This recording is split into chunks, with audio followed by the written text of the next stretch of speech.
Photographs can't always express the meaning behind themselves. Sometimes a story needs to be told with a photograph.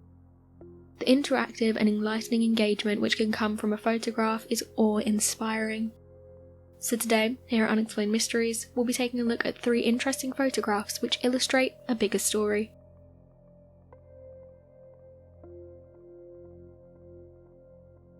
Cher ami. Cher ami is a French word which means dear friend. It was also the name given to a homing pigeon donated by the pigeon fanciers of Britain to be used by the United States Army Signal Corps during the First World War. Cher ami was not able to have delivered a message from a distressed battalion after several other pigeons failed and was shot dead by German armies.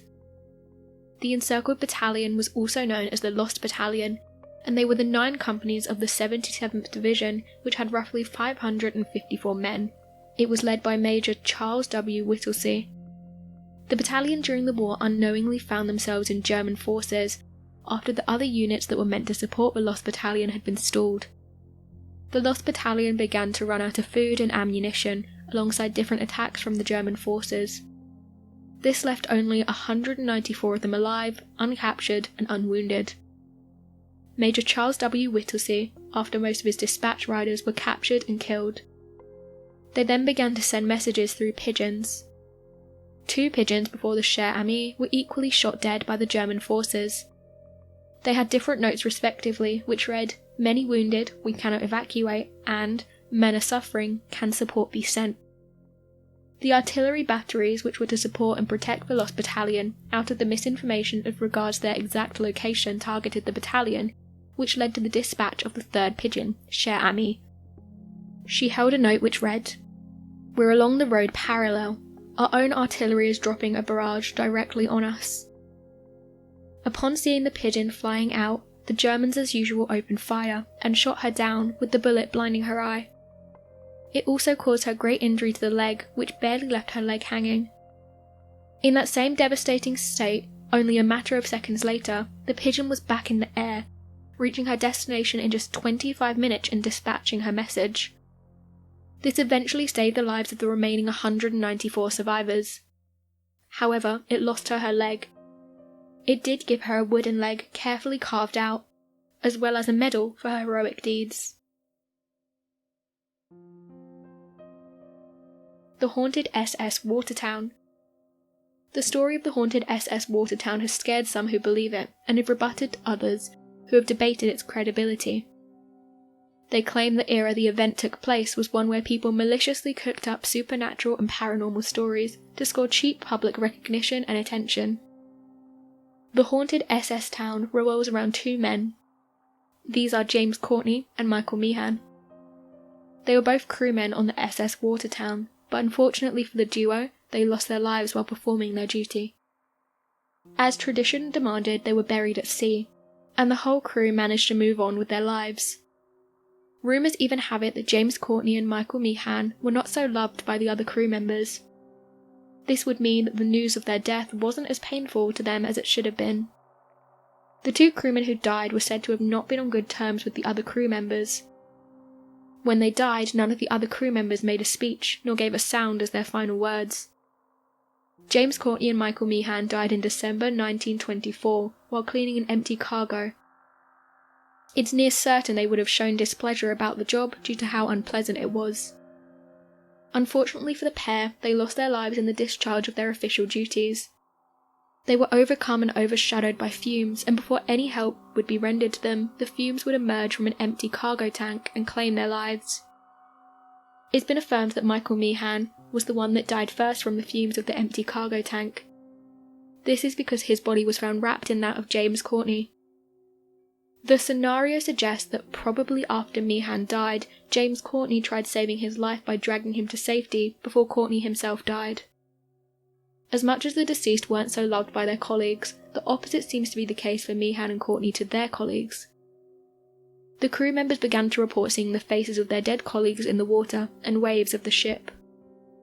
Their faces would appear at will and stick around for some seconds before disappearing. This made the captain of the ship purchase a camera to get proof. This was so he could validate the claims of the other crew members, as it seemed Meehan and Courtney had refused to appear to the captain himself. Fortunately for him, the camera came in handy and served the purpose it was intended for. The next time the faces appeared in the water again, the captain of the ship took 6 photographs of them, and immediately sealed and locked the camera away, so the photographs would be fully processed. Upon processing the photographs at the next port, it was only the 6th picture that was able to capture and show the faces. The others only captured the sight of the waters. Despite close examination and inspection revealing the pictures were genuine and not tampered with, some are still double-minded as regards to its credibility. Whichever the case, the fact remains we have the faces of 2 dead men captured on camera.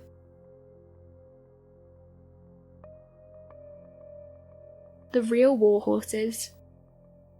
In 1918, Sir Alfred Munnings, considered to be one of England's most notable painters, made a remarkable painting of General Steele and Warrior.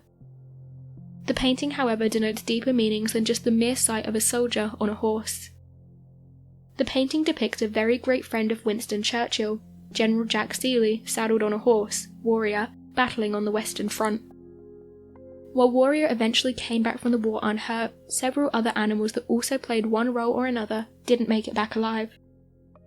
Warrior's courage in battle, even when the soldiers were falling, earned it the nickname, the horse the Germans couldn't kill. Warrior eventually died in 1918 at the age of 33 after the war. Warrior died living on the south coast of England with the Seeley family. The real war horses centre majorly around millions of British horses who served and died in World War I. During that era, horses were in great use and in more demand by soldiers.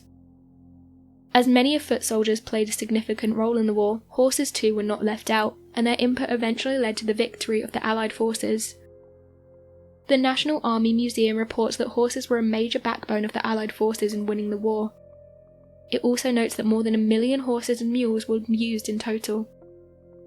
At the beginning of the war, the British Army only had 25,000 horses, but it was only a matter of days that number began to grow to over 100,000 and eventually skyrocketed into 1 million.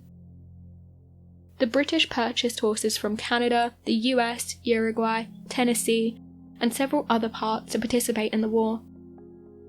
One of the widely believed notions for the use of horses was horses were believed to be fierce and strong and will go about its work or any use it's intended for, even in the face of bullets and bombings. The horses served 4 major functions, namely, 1. The supply horse was used to transport ammunition, food and medical supplies, and injured soldiers to be quickly attended to. 2. The battle horses, which were ridden by soldiers in the battlefield. 3. The gun horses, which pulled different ammunition and artillery pieces. 4. The cavalry horse was also used in battle. It was also reckoned that being on a horse was inspirational and boosted the morale of soldiers. As such, the British invested a lot of money and other resources in purchasing them to win the war. The battlefields were mostly covered in thick muds and vehicles were therefore of no use. It was then left for the horses to transport the men, medical and food supplies, as well as ammunition. The importance of the role horses played is captured and summed up totally in the words of a New Zealand gunner, Bert Stokes. To lose a horse was worse than losing a man, because at the stage men were completely replaceable, and a horse was not. So what do you make of these interesting stories and hidden meaning behind them? Be sure to let us know your thoughts in the comment section below, and help us by growing this community whilst working to solve these unexplained mysteries. Thank you for watching, and don't forget to subscribe for more videos.